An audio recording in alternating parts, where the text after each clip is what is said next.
जय हिंद, वंदे मातरम। हेलो दोस्तों, learn with Govind sir channel में एक बार आप लोगों का फिर से स्वागत है। आज हम बात करेंगे बहुत ही महत्वपूर्ण कक्षा 10 और कक्षा 12 की परीक्षाओं के लिए हिंदी ग्रामर रसछंद अलंकार। तो आज हम पढ़ेंगे दोस्तों रसछंद अलंकार। सबसे पहले हम इनकी जो है छोटी छोटी परिभाषाएं देखेंगे और उसके बाद 30 बहुत ही मोस्ट रिपीटेड क्वेश्चन देखेंगे जो बार बार एग्जाम में पूछे गए हैं। सबसे पहले देखेंगे रस। क्या देखेंगे? रस। तो रस क्या है? रस काव्य पढ़कर सुनकर जो आनंद उत्पन्न होता है उसे रस कहते हैं। क्या कहते हैं? रस कहते हैं। तो रस कितने प्रकार के हैं? 9 प्रकार के हैं। यदि दोस्तों पूछे भरत मुनि के अनुसार, किनके अनुसार? भरत मुनि के अनुसार, भरत मुनि के अनुसार, तब आप लोग रसों की संख्या कितनी बताओगे? 8 बताओगे। लेकिन यदि ऐसे पूछ ले सिंपल ही तो रस के प्रकार आप 9 लगाओगे। तो पहला है श्रृंगार रस। श्रृंगार रस, इसका स्थायी भाव क्या होता है? प्रेम या सौंदर्य। उदाहरण जैसे राधा कृष्ण का प्रेम। दूसरा है दोस्तों वीर रस। वीर रस का स्थायी भाव होता है शौर्य या पराक्रम। करुण रस, दुख या शोक। हास्य रस, हंसी या विनोद। रौद्र रस का स्थायी भाव क्या होता है? क्रोध होता है। भयानक रस का स्थायी भाव भय होता है। और विभत्स रस का स्थायी भाव क्या होता है? घृणा होता है। क्या होता है दोस्तों? घृणा होता है। अद्भुत रस का स्थायी भाव आश्चर्य होता है। शांत रस का स्थायी भाव क्या होता है दोस्तों? वैराग्य या शांति। रस कैसे बताएंगे दोस्तों? रस का स्थायी भाव जो है विभाव, अनुभाव और संचारी भाव जब मिल जाते हैं सभी भाव, तब रस की उत्पत्ति होती है। दूसरा क्या है दोस्तों? छंद। छंद क्या है? तो इसकी परिभाषा है जिस कविता में मात्रा, वर्ण, यति, गति का नियम हो वह छंद कहलाती है। तो मुख्य छंद कौन कौन से हैं? तो मुख्य छंद में सबसे पहले दोहा।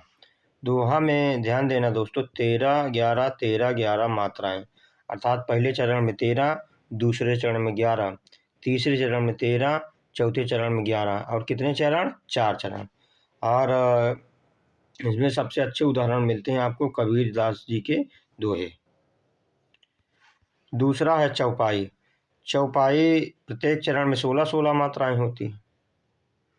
अगला है सोरठा। क्या है दोस्तों? सोरठा। तो सोरठा में ये दोहा का उल्टा होता है। किसका उल्टा होता है? दोहा का उल्टा। 11-13 11-13, प्रथम में 11, द्वितीय में 13, तृतीय में 11 और चतुर्थ में 13 मात्राएं। रोला क्या होता है? तो रोला में 24-24 मात्राएं होती है। प्रत्येक चरण में 24-24 मात्राएं। कितनी कितनी? 24-24।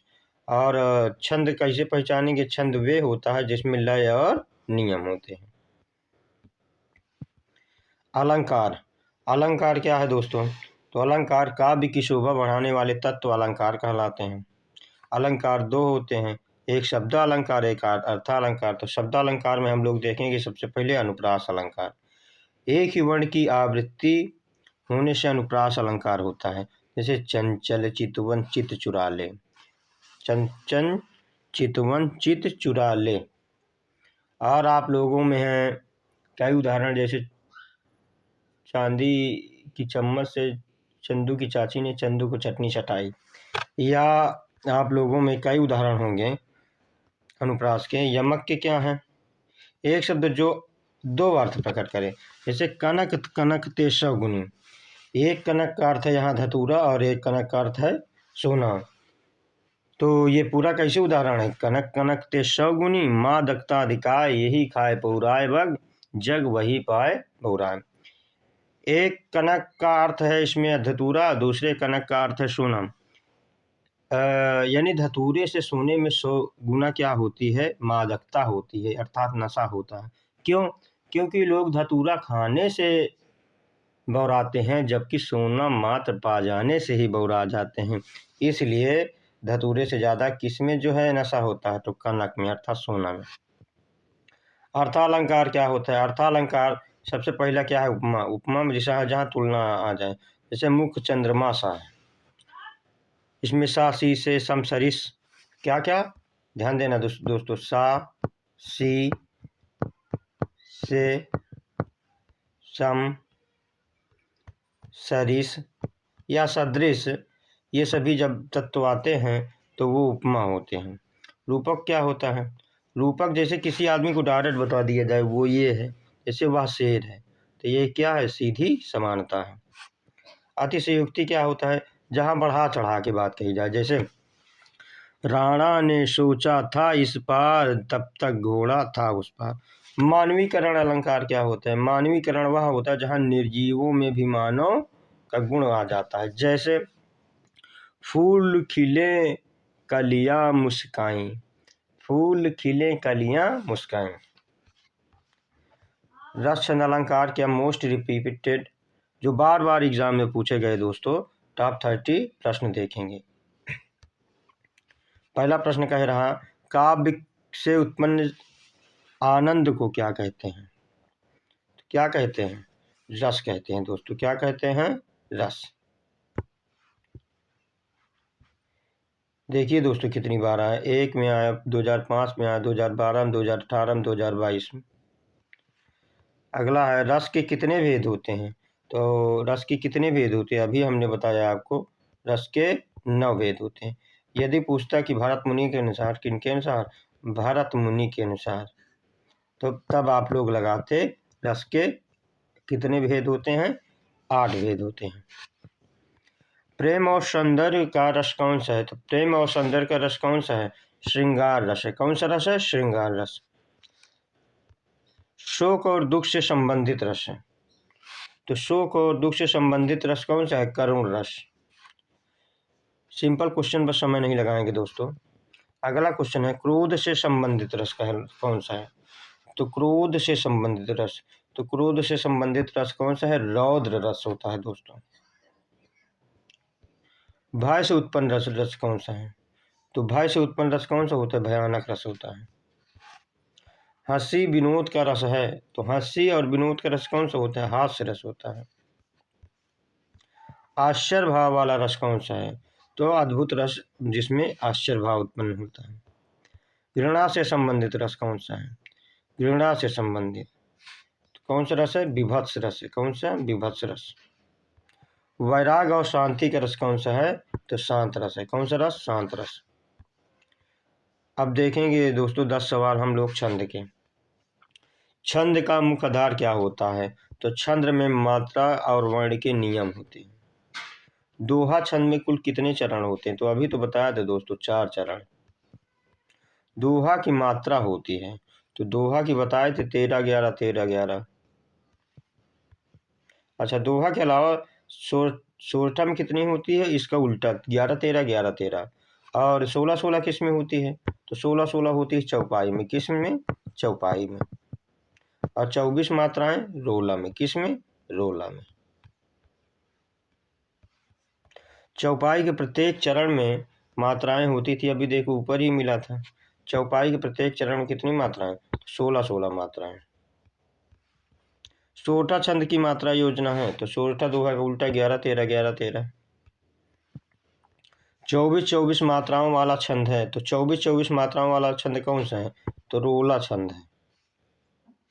दोहा में 13 11, चौपाई में 16 और सोरठा में 11 13। छंद में यति का अर्थ है, छंद में यति का अर्थ होता है ठहराव। यति का अर्थ क्या होता है? ठहराव।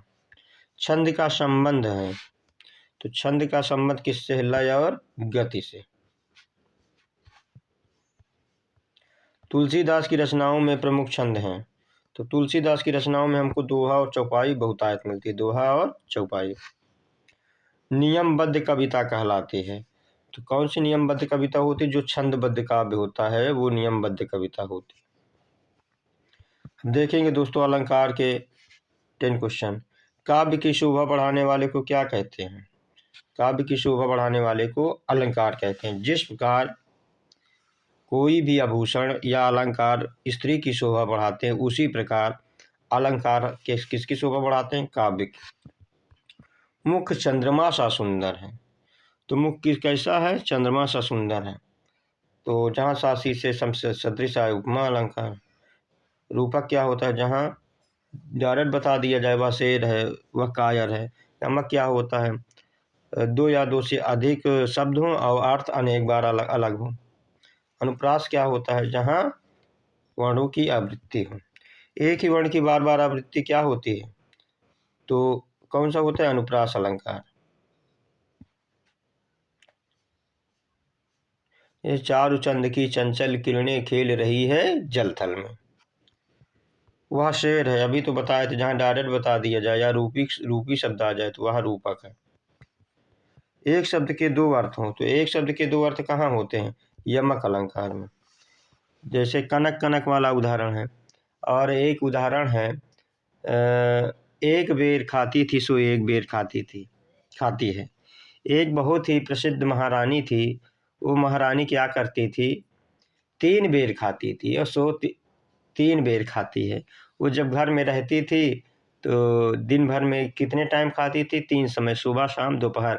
और जैसे ही उसका जो है आगमन वन जंगल की तरफ मुसीबत में हुआ और वो अब मात्र 3 बेर मीन्स बैर खा के ही रह जाती। तो यहाँ कौन सा अलंकार होगा? यमक अलंकार। अगला क्वेश्चन है, जब बढ़ा चढ़ा कर कहना कहलाता है तो बढ़ा चढ़ा कर कहना क्या कहलाता है? अतिशयोक्ति कहलाता है। जैसे राणा ने सोचा था इस पार जब तक घोड़ा था उस पार। निर्जीव में मानव गुण देना है, तो निर्जीव में मानव गुण देना मानवीकरण होता है। जैसे फूल हंसे कलियां मुस्काई, ये क्या हो गया? मानवीकरण हो गया। फूल कभी हंसते हैं, कलियां मुस्काती हैं? नहीं, तो ये मानवीकरण है। शब्दों की सुंदरता पर आधारित अलंकार है, तो शब्द की सुंदरता पर आधारित शब्दालंकार अपने नाम ही से बता रहा है। और अर्थ की सुंदरता बढ़ाने वाला अलंकार होता है अर्थालंकार। कनक कनक ते सगुनी में अलंकार कौन सा है? यमक अलंकार। आप लोग जाते जाते दोस्तों एक क्वेश्चन का आंसर जरूर बताइएगा। रोला के प्रत्येक चरण में कितनी कितनी मात्राएं होती है? पहला क्वेश्चन। दोहा किसका उल्टा होता है? दोहा किसका उल्टा होता है?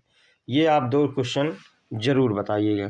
और थैंक यू दोस्तों, आप लोग प्यार बनाए रहिए और साथ ही साथ चैनल को सब्सक्राइब करना ना भूलिए। थैंक यू पूरा वीडियो देखने के लिए।